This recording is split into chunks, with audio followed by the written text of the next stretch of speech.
Herkese merhabalar arkadaşlar. Bugün evde tiramisu nasıl yapılır onu anlatacağım. Tarifi videonun altındaki açıklama kısmına ekledim. Bomba bir tarif daha geliyor. Arkadaşlar bu tarif çok kez istendi. Birçok kere söylendi ve sonunda bomba tarif geliyor. Başta malzemeleri gösteriyorum. Daha sonra tarifin yapılışına gösteriyorum. Malzemeleri ayarladım. Normalde mascarpone peyniri kullanılıyor ama ben ne yapacağım? Mascarpone peyniri zor bulunduğu için mascarpone peynirinin nasıl yapıldığıyla başlayacağız işe. Başta mascarpone peynirinin yapılışına geçiyorum.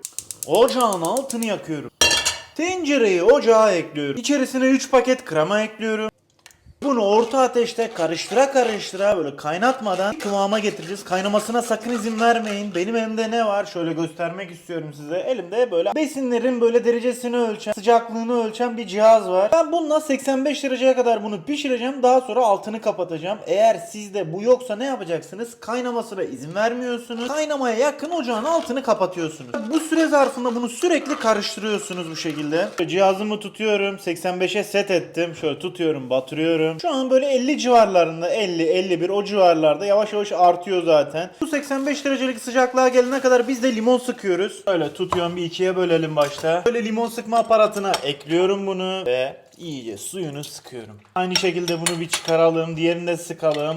Bunu da sıktık. Tam böyle çeyrek çay bardağı kadar limon suyunu böyle çay bardağına ekliyorsunuz. Evet, bu da hazır. Şöyle göstermek istiyorum. Dereceyi de ekledim. Sistemi kurmuşum yani. Bekliyorum 85 olmasına da çok az kaldı arkadaşlar. 83'teyiz şu an. Yavaş yavaş artıyoruz. 84'e geldik. 85 olunca duracağız zaten. Evet, cihazım da beni uyardı. 85 derece oldu. Altını hızlıca kapatıyorum bunun. Elimde şöyle bir çırpıcı var. Diğer elime de limon suyunu aldım. Böyle azar azar ekleye bunu karıştırıyorum. Birden eklemeyin. Azar azar ekleye bunu karıştırın. Aynen bu şekilde yapmakta fayda var. Hepsini ekledim gördüğünüz gibi ve bunu iyice karıştırmaya devam ediyorum. Bir homojen bir kıvama gelsin. Bir 30 saniye durmadan bunu karıştırın arkadaşlar. Evet, bunu 30 saniye boyunca karıştırdım. İstediğim kıvama geldi artık. Şimdi ufak bir sistem kuracağız, onu gösteriyorum size. Yani iki malzeme ile peynirimiz aslında hazır. Şimdi sadece böyle güzel bir sistemle son noktayı koyacağız. Şöyle bir tane borcamınız olacak. Üzerine süzgeç ekliyorsunuz. Süzgecin üzerine böyle mis kokulu bir bez ekliyorsunuz. Ardından yaptığınız karışımı bunun içerisine aktarıyorsunuz. Oh, mis gibi de koktu biliyor musun? Ve bunun üzerine şöyle streç filmle kapatıyorum. Evet, altından da böyle geçirerek böyle tur attırdım. İyice böyle hava almasını engelledim. İşte istediğimiz sistem bu arkadaşlar. Bunu ne yapıyoruz? Başta bir oda sıcaklığına gelmesini bekleyeceğiz. Daha sonra buzdolabına atacağız. Buzdolabında 12 saat bekleteceğiz. Bu oda sıcaklığına geldi. Şimdi bunu buzdolabına atıyorum.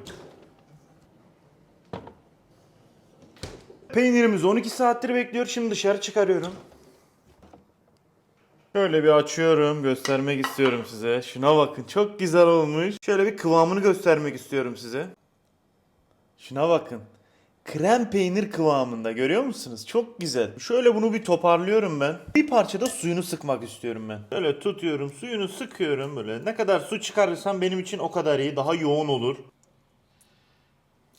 Görüyor musunuz? Damla damla çıkıyor. Böyle 3-4 dakika uğraşıyorum bununla. Biraz daha kıvamı daha böyle katı olacaktır. Kıvamını da katılaştırdım. Şimdi ne yapıyoruz? Artık tiramisu yapılışına geçebiliriz. İki farklı karışım artı peynir devreye girecek. Üçünü karıştıracağım. Önce birinci olan karışımı yapıyorum. Şöyle tutalım. Bir tane karıştırma kabını bir zemine alalım. İçerisine bir paket krema ekliyorum. Yarım çay bardağı şeker ekliyorum. Başta sağa sola uçuşmasın diye şekerle kremayı birbirine yedirin. Daha sonra bunu karıştırıyorum.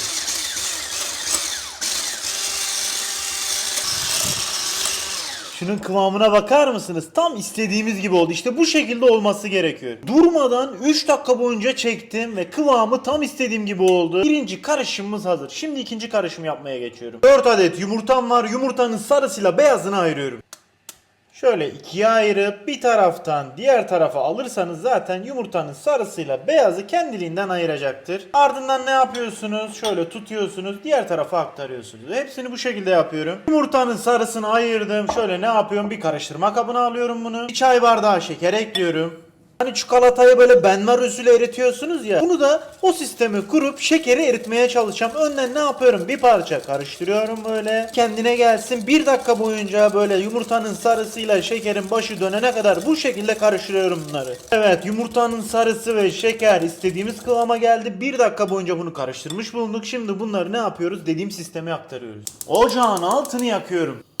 Tencereyi ocağa ekliyorum. İçerisine kaynamış su ekliyorum. Borcama değmemesi gerekiyor eklediğimiz suyun. Şimdi yaptığımız karışımı ekliyoruz. Ve bunu bu şekilde şeker eriyene kadar karıştıra karıştıra kıvama getiriyoruz. Evet, yavaş yavaş şekerin eridiğini hissedebiliyorsunuz zaten. O pütür pütürlülükler gitmiş oluyor. Daha böyle pürüzsüz bir kıvamı oluyor, görüyor musunuz? Biraz daha bekleteceğim. Bu sayede hem yumurtamız pişmiş olacak hem şekerimiz erimiş olacak. Ve istediğimiz bir krema elde etmiş olacağız. Pürüzsüz bir yapısı olacak. İlk sıcaklığının bir çıkması gerekiyor. Onun için şöyle ayrı bir kaba aktaracağım. Böyle tutuyorum. Ayrı bir kaba aktarıyorum bunu. Ama bakar mısın ya? Muazzam bir şey oldu. İlk sıcaklığını attı üzerinden ve ne yapıyoruz? İlk karışımla ikinci karışımı ne yapacağız? Birbirine yedireceğiz. Üzerine akıtıyoruz bunu. 400 gram mascarpone peyniri ekliyorum bir de buna. Bunları tek parça haline gelene kadar karıştırıyorum. Evet, istediğimiz kıvama geldi. Tam istediğimiz gibi muazzam bir yapısı oldu. Bu kreması artık hazır. Bunu kenara alıyorum. Şimdi diğer aşamaya geçiyorum. Yapacağım kalıbı belirledim. Böyle inşaat metresiyle de ölçtüm arkadaşlar. Kaç santim geliyor? 20'ye 20. Yani iç ölçüsü 20'ye 20 yapıyor. Ben 20'ye 20'lik bir kap kullandım. Onu belirtmek istiyorum. Borcama yapacağım ben. Şöyle elimde bir de kedi dili var. Hazır satılıyor bunlar arkadaşlar. Bunu her yerde bulabilirsiniz. Bütün büyük marketlerde bulunuyor genelde. Böyle göstermek istiyorum kıvamını da. Çok güzel. Şöyle eğer sığmazsa ne yaparsınız? Şu uç kısımlarını koparabilirsiniz. Bir kısmının uç kısmını koparacağım arkadaşlar. Çünkü fazla geliyor. Onu da göstereyim size. Ne kadar fazla geliyor? Evet, şöyle ufak bir parça koparmam yeterli. Şöyle onu da göstermek istiyorum. Şöyle tutuyorum bunu da.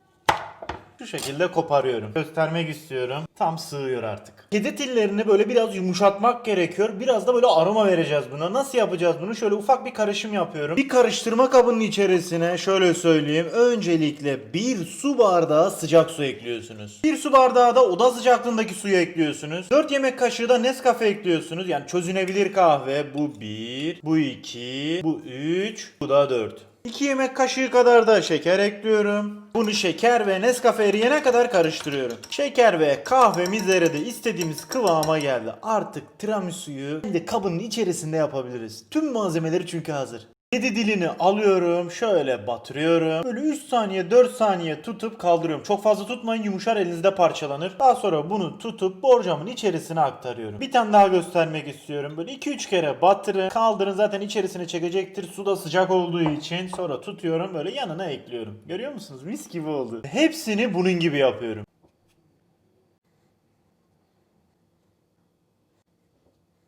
Selamünaleyküm. Evet, sıralı boyunca dizdim. Çok da güzel gözüküyor. Şimdi o kenarda ayırdığımız kremasından ne yapıyorum? Tutuyorum, üzerine aktarıyorum. Şöyle üzerini kapatması gerekiyor. Yarısını ekleyin. Diğer yarısını da üst tabakasını ekleyeceğiz çünkü. Hemen hemen yarısı olacak şekilde ekleyip şöyle yayalım. Daha sonra şöyle tutuyorsunuz. Düzleştirme aşaması. Her tarafını eşit bir şekilde yayın. Evet, bunu dümdüz yaptım. Görüyorsunuz, mis gibi oldu. Diyorum ya, bundan sonrası keyif meselesi. Her şeyi hallettik çünkü. Şimdi ne yapıyoruz? Tekrardan şöyle kedi dilini tutuyorum. Böyle kenarda ayırmış olduğum Nescafe'nin içerisine batırıp daha sonra kaldırıyorum. Daha demin nasıl dizdik? Şu şekilde dizdik. Şimdi tam tersini yapıyoruz. Ne yapıyoruz? Bu sefer bu şekilde diziyoruz. Şöyle tutuyorum, alt tarafına da ekliyorum aynı şekilde. Görüyor musunuz? Mis gibi oldu bu da. Bir diklemesini, yani bir yanlamasını olmuş oldu.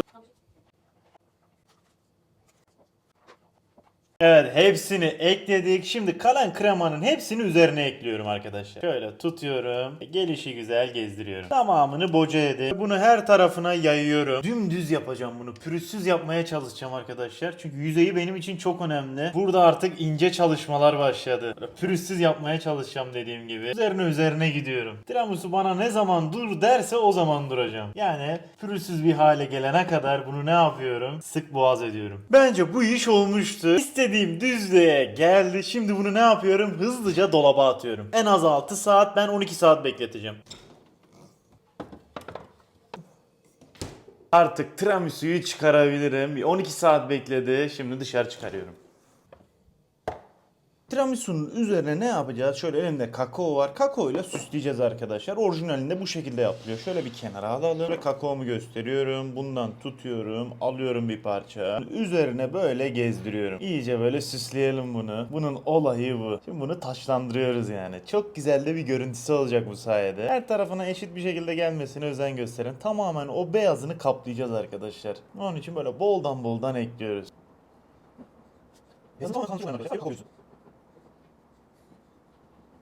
Olay işte bu. Tiramisumuz hazır. Şimdi bunu kesiyoruz. 4 parçaya bölmeyi düşünüyorum.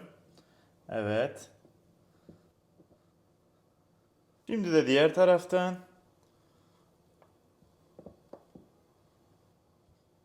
Şimdi bunu çıkarma işlemi kaldı. Koca bir dilim oldu tabii. Ben bir tanesini çıkaracağım, yiyeceğim yiyebildiğim kadar. Belki Deniz'le beraber yerim. Böyle tutuyorum. İlk dilimi çıkarmak gerçekten büyük sorun. Şu arkadakine zarar vereceğim diye korkuyorum. Şöyle dibine girdim. Şöyle çıkarıyorum. Şunun güzelliğine bakmanızı istiyorum ya. Çok güzel gözüküyor. Şöyle göstermek istiyorum iç kısmını. Çok güzel. Tabağa da aldım. Ufak bir süsleme yapacağım. Onu göstermek istiyorum size. Çok güzel duruyor bu arada. Güzel bir misafiriniz geldi ve böyle bir şey yaptınız. Şöyle ufak bir çatalı kenarına alın bunun. Böyle süzgece kakao alın ve üzerine gidin çatalın. Evet, çatalın böyle şekli oluşacak. Çok güzel, çok keyifli bir görüntüsü olacak. Sunum olarak bence 10 numara gözükecek. Emin olabilirsiniz. Birazdan görürsünüz. Bu kadar yeterli. Şöyle çatalı kaldırayım göstereyim size. Görüyor musunuz? Çok güzel oldu. Sunum da 10 numara oldu. Yanına şöyle bir filtre kahve alayım. Şimdi en sevdiğim zamana geldi. Tadım yapacağım. Bakalım nasıl olmuş. Ve kahveyi bir kenara alalım. Yanıma çekeyim şunu. Şöyle kenarından bir girelim. Kıvamı böyle yumuşacık böyle. Dağılıp geliyor. Ve şöyle tadına bakıyorum. Oo. Yok böyle bir şey ya. Son zamanlarda yediğim en lezzetli şeylerden bir tanesi diyebilirim size. Muazzam bir şey ya.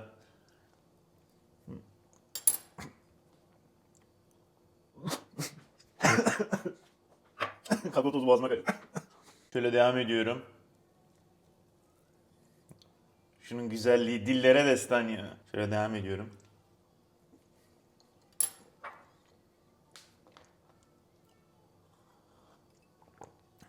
Yok böyle bir şey ya. Gerçekten inanılmaz güzel olmuş arkadaşlar. Bu tarifi mutlaka deneyin arkadaşlar. Gerçekten çok başarılı. Denemezseniz emin olun pişman olursunuz. Öyle söyleyeyim size. Öyle kirletmek de istemiyorum pastamı. Şöyle devam edeyim. Arkadaşlar ben kahvemle bunu yemeye devam edeceğim. Biz bu işi gerçekten ama gerçekten başarmışız. Herkese afiyet olsun. Videomuzu beğenip kanalımıza abone olmayı unutmayın. Bir sonraki videoda görüşmek üzere arkadaşlar. Hoşçakalın.